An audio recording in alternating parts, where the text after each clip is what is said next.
Hello again, friends. I'm here today to read to you the second chapter from Jubilee, the Emancipation of Life and Love. I'm glad that you're here. I hope you'll enjoy the second chapter. It opens with an epigraph by Robin Wall Kimmerer from her book, Braiding Sweetgrass, on page 346. In the indigenous view, humans are viewed as somewhat lesser beings in the democracy of species. We are referred to as the younger brothers of creation. So, like younger brothers, we must learn from our elders.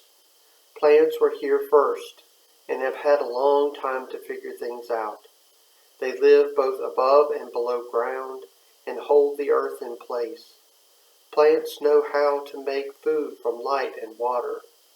Not only do they feed themselves, but they make enough to sustain the lives of all the rest of us. Plants are providers for the rest of the community and exemplify the virtue of generosity, always offering food. Chapter 2, Tamers of Fire. We have arrived at the 99th increment of time. On the far horizon, the tiny mustard seed hovers, now barely a glimmer in our greatest great-grandparents' eye. In the opposite direction lies our future destination. The present moment awaits. Relatively speaking, closer than ever, yet still quite a long distance away. Solid ground is barely distinguishable from murky sky. Surroundings seem vaguely familiar, as if at any moment a twinge of déjà vu may flutter. To focus our attention, the aperture gradually hones in to reframe time's narrative arc. We gaze across units of time from here forward, fractional in size. Near the midpoint of this 99th increment, something akin to 6 months ago, an asteroid slammed into the unnamed planet like a cue ball on the break. The impact was nearly a direct hit, a mere 21 degrees off center of the equatorial line. An ominous cloud of ash, dust, and vapor ascended skyward. Like an enormous blanket, it unfurled to insulate surface from sun. A shadow was cast far and wide from sea to darkened sea. With the sun's light so thoroughly obscured, many plants could not survive. Many animals, as predicted, perished alongside. No one left standing stopped to count. From a distant vista, one species estimated that 3/4 of the living breathed their last. Fortunately, a remnant refused to acquiesce. Tightly to the threads they clung to reweave the web of life and love. The remnant, in all likelihood, did not include our youngest grandparent, primate, though the timing of their emergence remains unclear. No geologic tombstones have been located to indicate their presence prior to impact. The earliest remains found thus far came to rest not long thereafter. From the point of impact to the time of our youngest grandparent's earliest death elapsed 11 million Earth years. If, however, our youngest grandparent was among the survivors, and had indeed emerged prior to collision, their time had been short. Genetic tests estimate 1/6 of a unit, a mere 2 months in the fractional increments of the universe. When the shock waves settled and the skies darkened, primate was in their infancy. With no points of comparison, the extreme abnormality would surpass all understanding. Experiences of darkness and hunger would seem normal, immutable, ordained. If the latter scenario was historical, our youngest grandparents' ability to withstand grave hardship would be indubitable. However, if the hard evidence holds up, and they arose after the skies had cleared, and have remained so ever since, the resilience of the offspring of our youngest grandparent would also remain unclear. When sunnier skies did appear, life and love's instructions for the interactions of matter and energy resumed almost instantly. It happened so quickly, in fact, that the free expression of this divine mystery would seem a fundamental principle operating within the effervescent universe. As life and love's artful play resumed, new shapes and colors coalesced among the resilient remnant.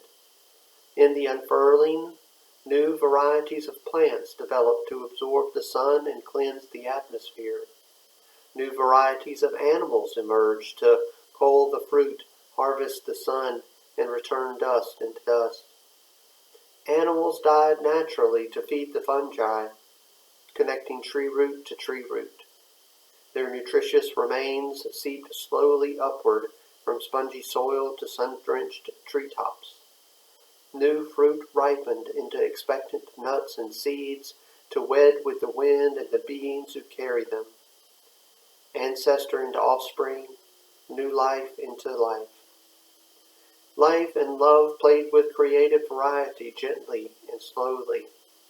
Many adaptations proved beneficial to the health and longevity of all interdependent beings.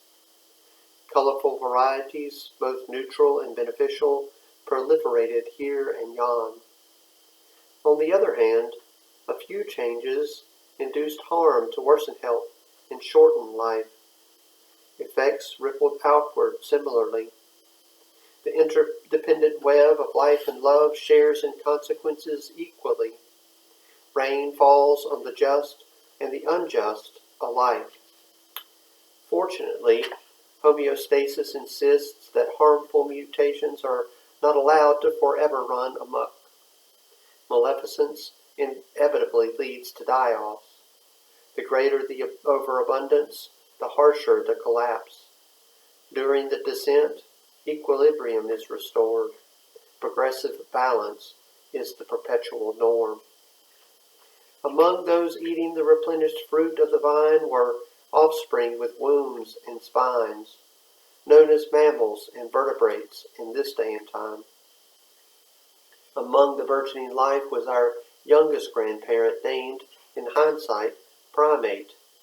Such an odd name for one so late to the game. According to the evidence, as mentioned above, they only emerged around mid-August of the 99th increment of time. The name, like a monument, however, grants a status unearned.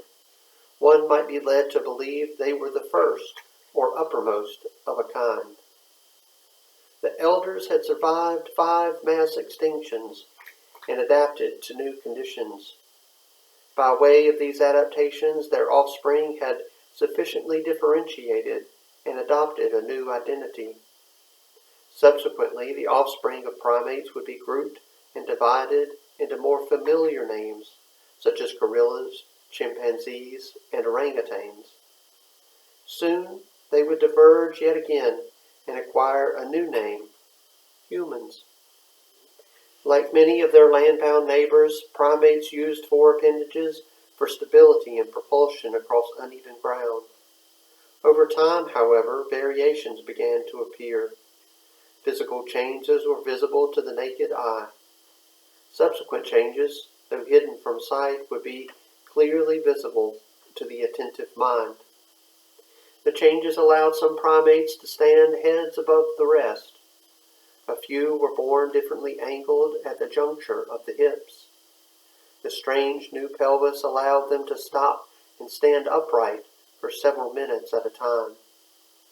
With this new flexibility, front legs were freed for an unconventional use.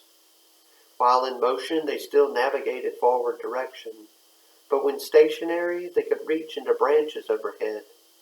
Appendages were free to gather life and love and bring it into their inner core.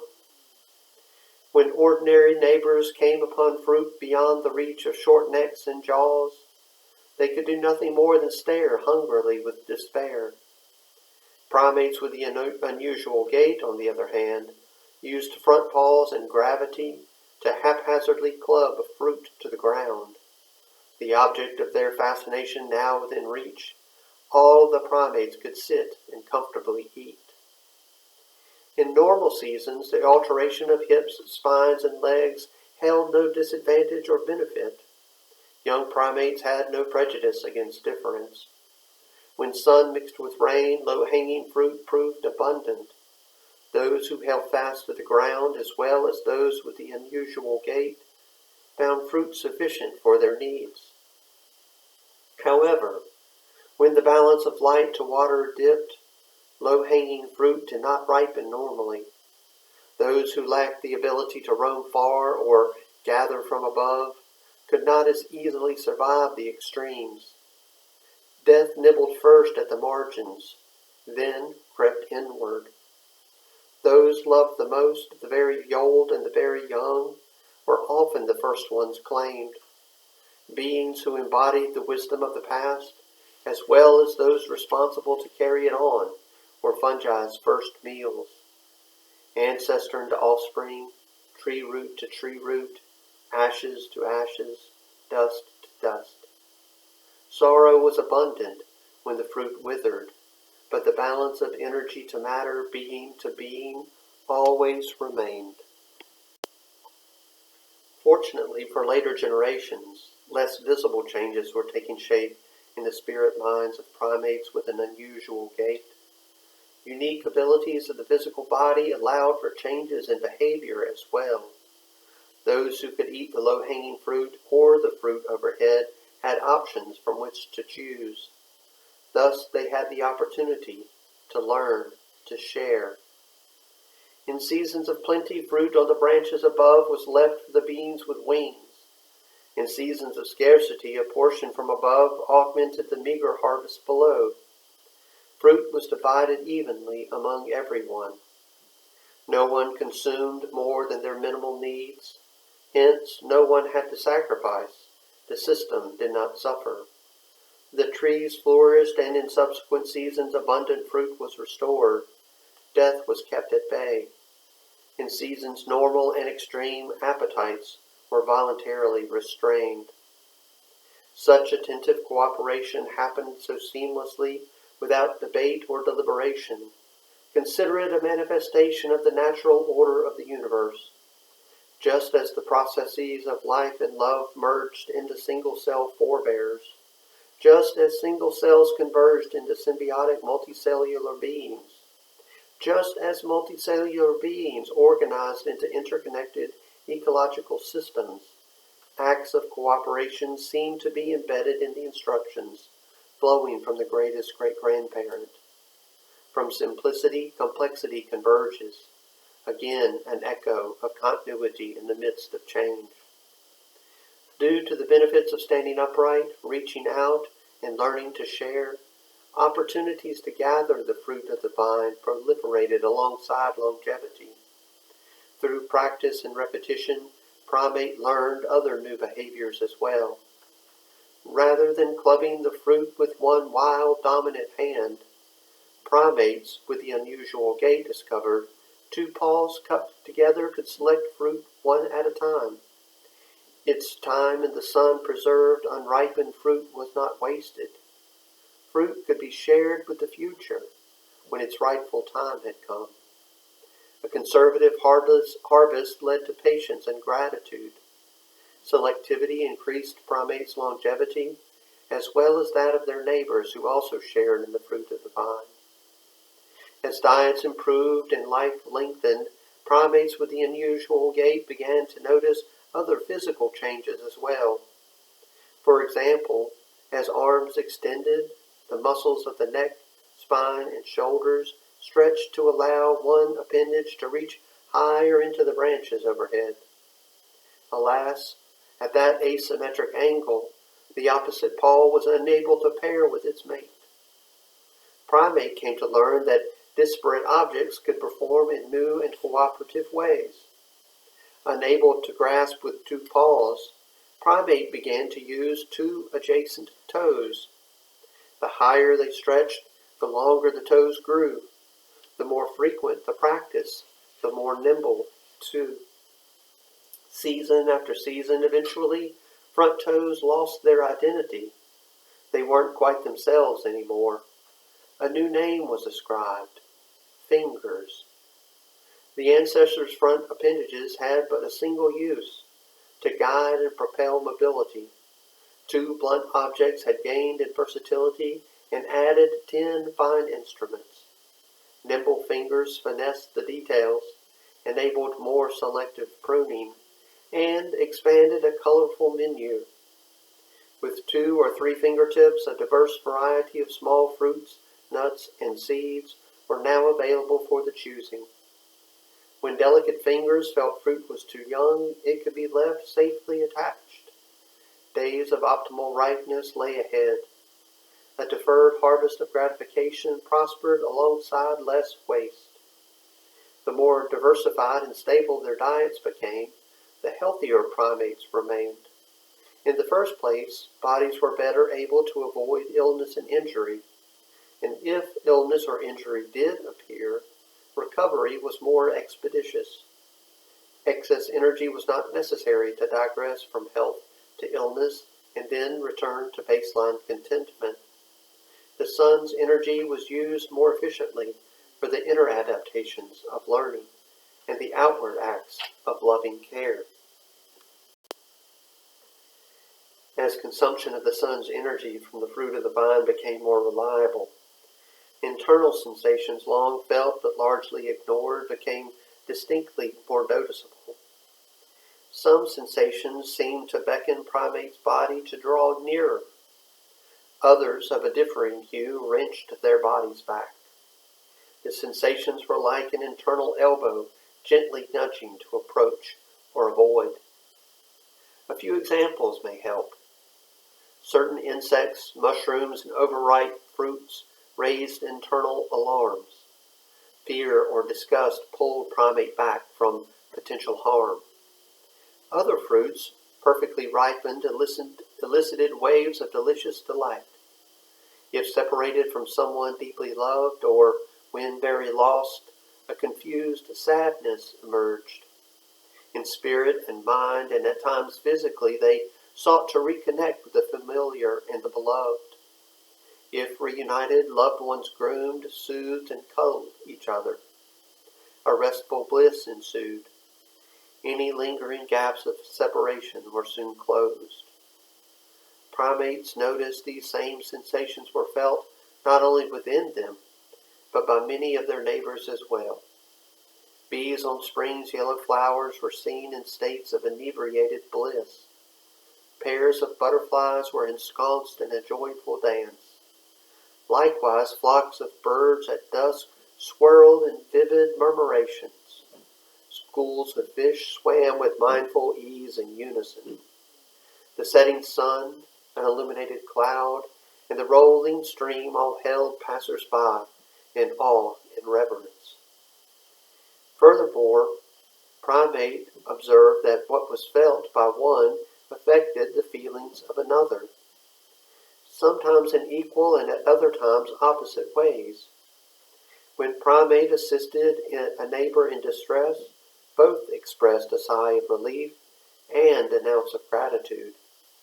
Neighbors sampling delectable fruits shifted from bliss to fear when intercepted by primate's hungry fingers. Some insects' flight seemed stubbornly attracted to primate and their summer-soaked skin, until, of course, primate briskly swatted at them. Message received, that's too close, seek your dinner elsewhere. Our youngest grandparent took note of the sensations felt, those within as well as those of others. Primate could distinguish the sensations as they were being experienced. What had happened out there clearly stirred something in here. Associations between the external and the internal coalesced. The interconnections and dynamism of relationships were becoming clear. Emotions, as they were later known, assisted in the ability to gain perspective, their own as well as that of others, alike and unlike themselves. Primate developed an understanding, later named empathy, of the relationships between internal sensations and external events. By way of emotions, they also realized, along with options, to take or to leave, to give or to share, to live or to die, all beings held preferences to express, all, including themselves. As feelings deepened, memories were more easily retained. Patterns took shape upon the mental maps of the mind. Emotions enhanced learning. Intelligence had been born. Even more importantly, Primate was aware everyone was here together. No one was alone. Primate began to observe other aspects of the world around. For example, they noticed some events repeat. Some in cycles short and quick like day alternates with night. Others occurred more slowly. Over many nights the moon swelled from slivered crescent to full fecund roundness. Then, just as slowly, it would recess into shadow. The next night it playfully peeked around from the other side of darkness.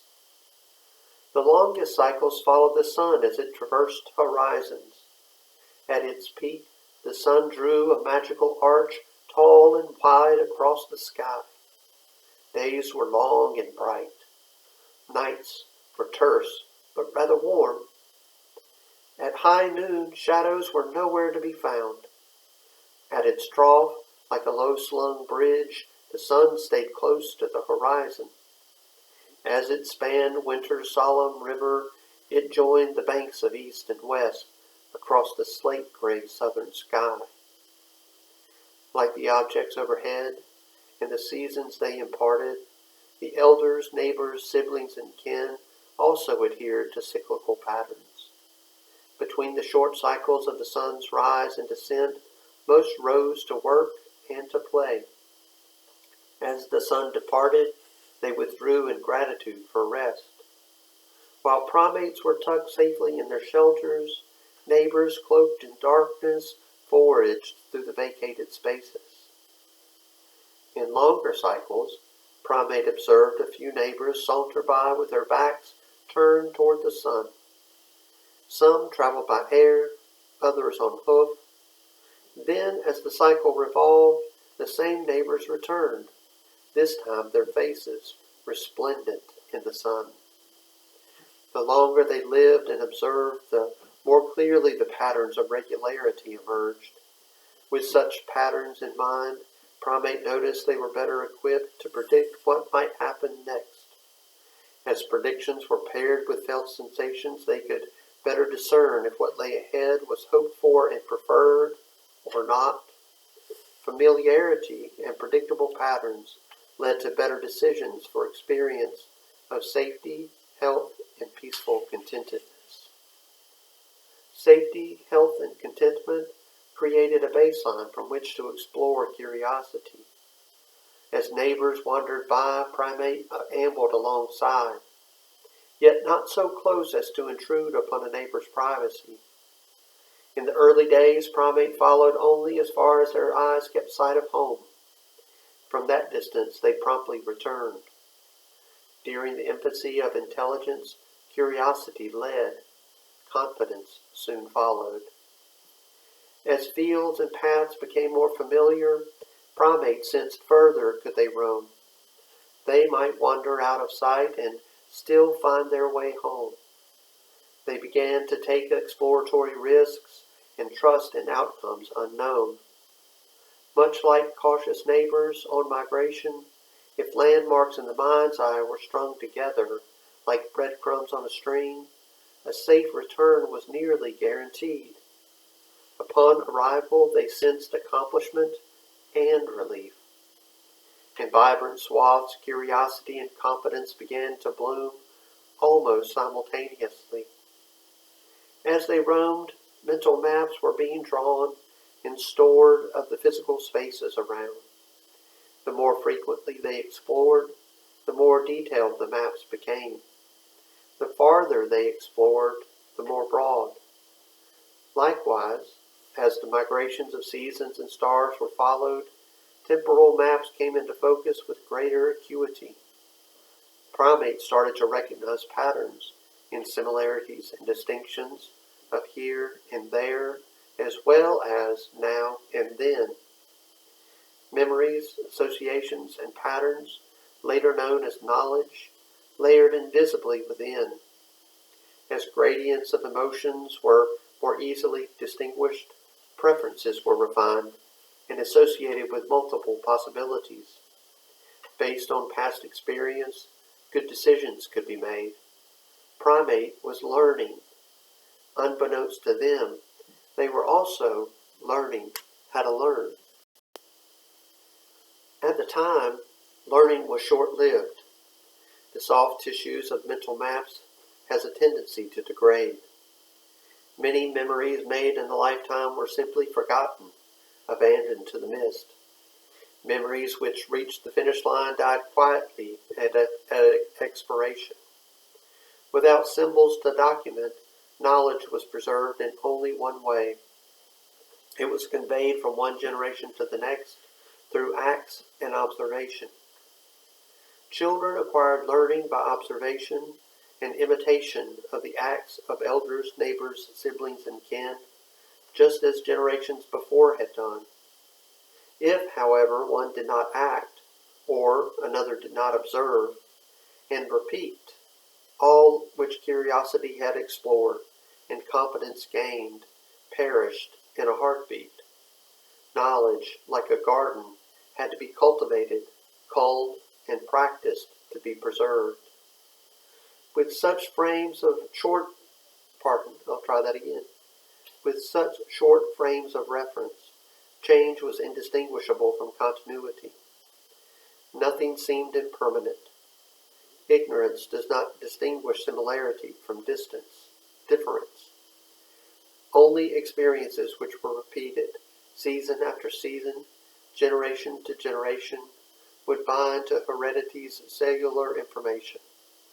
Also, acute events of tremendous pain or great love, whisked suddenly away, adhered so tightly as to seem woven into the marrow. Such memories felt so natural, internalized, and habitual as to seem unalterable, concrete, and real. These memories and the feelings attached to them were difficult to shake and settle. Only through efforts to unlearn, along with the repetition of new patterns, within the spirit, mind, and physically expressed by one or all around, would the intensity of these felt memories slip and fade.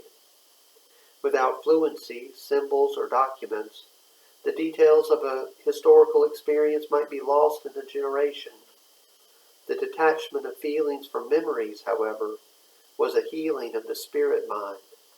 Later, the experience was given the name forgiveness. As observations and experience expanded, primate began to notice that they had limitations. Tasks others could carry out were not within their abilities. Primates looked to neighbors to teach. The best teachers were those quite unlike themselves. Mimicry mixed with innovation taught primate new ways to overcome their limitations. For instance, primate acquired considerable knowledge from their neighbors with wings. On occasion, they observed birds use their beak and a hard surface to crack open seeds.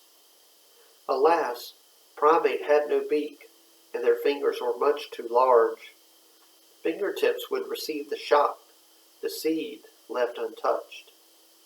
Whereas hunger mixed with anger choked creative thought, from hope and curiosity tinged with disappointment, inspiration erupts. Primate sought new methods to accomplish similar tasks. In a reversal of strategy, primate's fingers held a small rock like a beak holds a seed. Upon a flat stone, a small nut was held in place by the gentle hand of gravity. With one tap, the nutritious kernel was released from its shell of rigidity. Primate witnessed crows use sticks to probe for edible insects. Primate plucked reeds, stripped them of their leaves, and pulled termites from their nests. Stout limbs were fashioned to locate the bees' hidden treasure.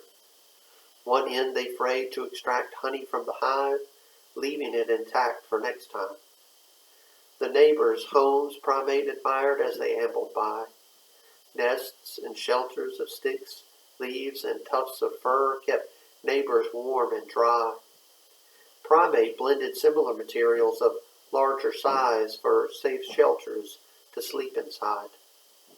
They watched turtles bask on branches and fish drift effortlessly downstream. A blade of stone they used to carve out a fallen tree and floated on a raft. The tree's limbs served as pikes to propel, steer, and more importantly, to halt. No longer limited to four legs or to dry land, Primate explored spaces and broadened maps farther and farther from shore. One morning, with the raft tethered to a tree, Primate dawdled on the banks of a winding river. Current drifted around ankles dangling in the water. Primate ate the sun in handfuls of fruits, nuts, and honey. Light glistened and danced in the flickering shade. A breeze stirred the leaves to decorous applause. A lone bird sang. Then an echo, a refrain. Two took turns in mimicry. While Primate listened, the phrases branched and differed. Inflections fluctuated. So too the cadences. If a melody resolved on a lilting note, a threshold opened wide. The next phrase followed suit. Was that a call? Then a reply? With curiosity and attention piqued, Primate noticed patterns in the variety.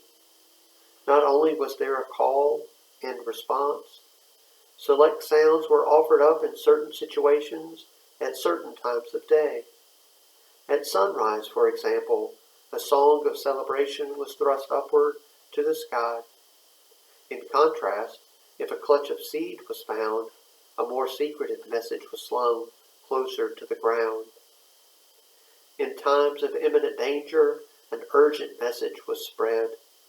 Though the sentinel divulged their location, the first to sense a looming threat was obliged to sound the alarm. With mindful attention, Primate noticed the warnings differed as well. Before a storm arrived, less cautionary notes were cast into the wind. A new awareness within Primate's spirit mind became vividly apparent.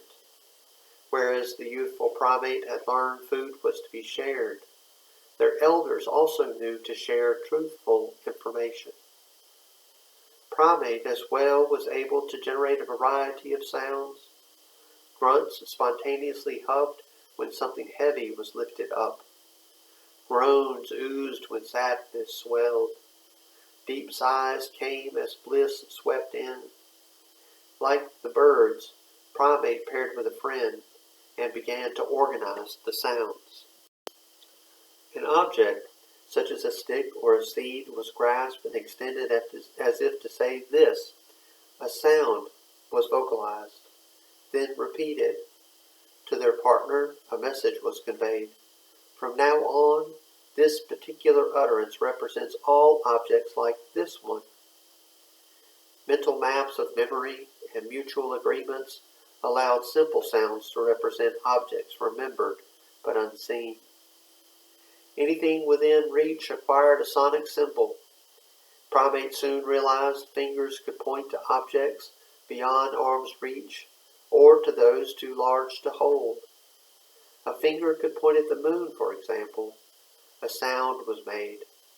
Yet Primate understood the symbol was not the moon.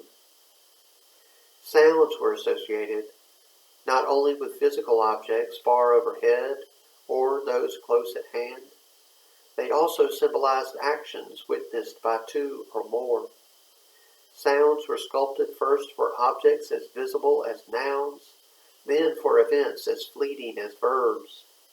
Sounds became symbols to represent the seemingly permanent as well as the short-lived. Sounds could also convey sensations unseen but fully experienced. If an external event or object elicited an inner response, and if the feelings within could be understood by a neighbor or a friend, a sound could be ascribed. Vocal symbols came to represent nearly everything meaningful to primates. What happened around, and within, as well as the perspective of the participants. The sonic symbols became useful tools. They could communicate the question, "Do you remember what happened?" as well as its response.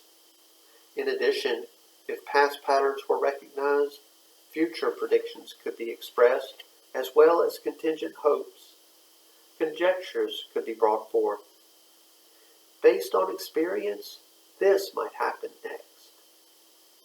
In times past, what had once been unspeakable would silently slip into the abyss of non-memory.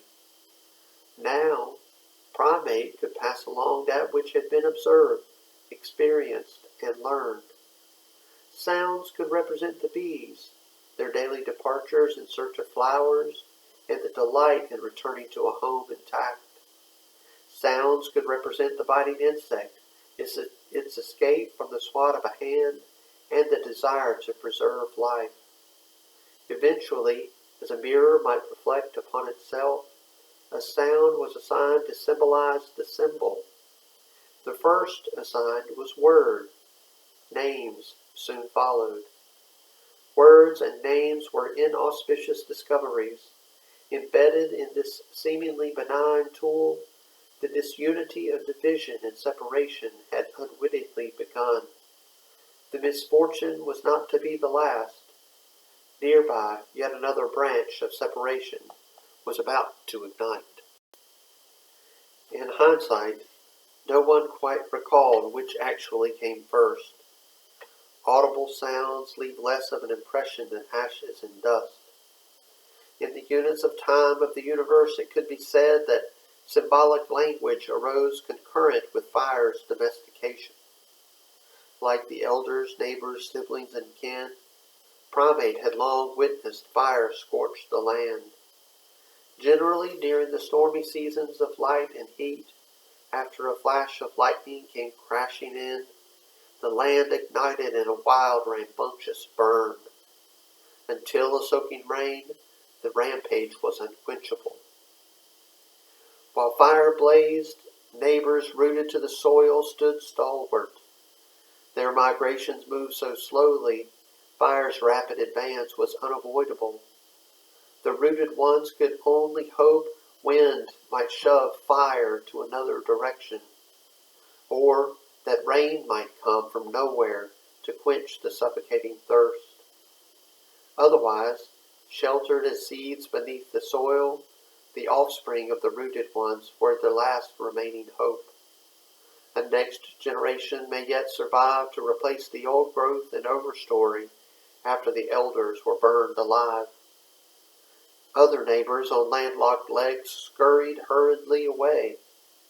Primate, on the other hand, curious and confident, stood at a safe distance to observe what might happen next. Fire followed a trail where the dry tinder lay to feed it. If fire reached the banks of a wet stream, its advance abruptly ceased. With deep water just ahead and the rear supply lines exhausted, fire acquiesced. It could do little more than smolder while awaiting expiration. As it lay dying, primate cautiously approached. With careful observation, they noticed fire could be tenderly restored to vibrancy. More importantly, fire could just as easily be squelched. Someone among the clan of primates, those with the unusual gait, assembled a set of disparate thoughts, whereupon came a profound revelation.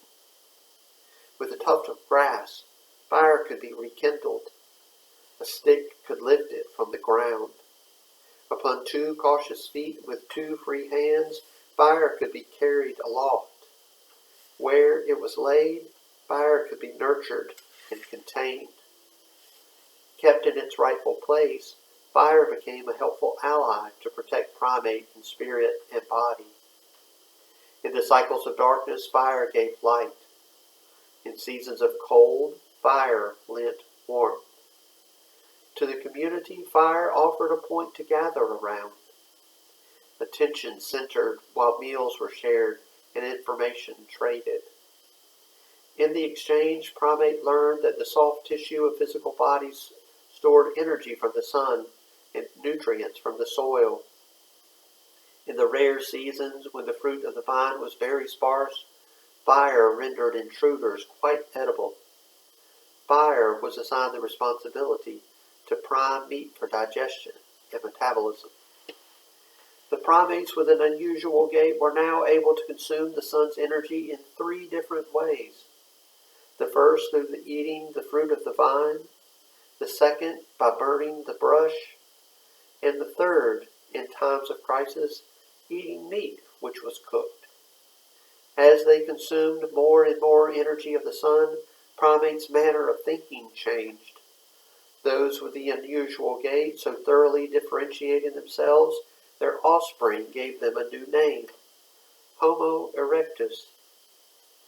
In the earliest increments on the unnamed planet, as the processes of life and love converged, the single-celled forebears harnessed the energy of the sun. A new equilibrium was launched. For well over 99 units of time, the equilibrium had been well maintained on one form of solar energy alone. When Erectus domesticated fire, however, one branch sprouted onto a separate equilibrium. From the peaceful center, they diverged. At first, the new abilities seemed indubitably brilliant. Only later did problems emerge. So, beholden to fire as they were, the offspring of late became the domesticated ones. In the interim, life and love held firm with patient acceptance to evaluate the change. Could fire be integrated and homeostasis maintained? If not, would Erectus's offspring halt and return? If the answers were in the negative, sadly, the new branch would be gradually, inexorably pruned. And that concludes Chapter 2. Thank you.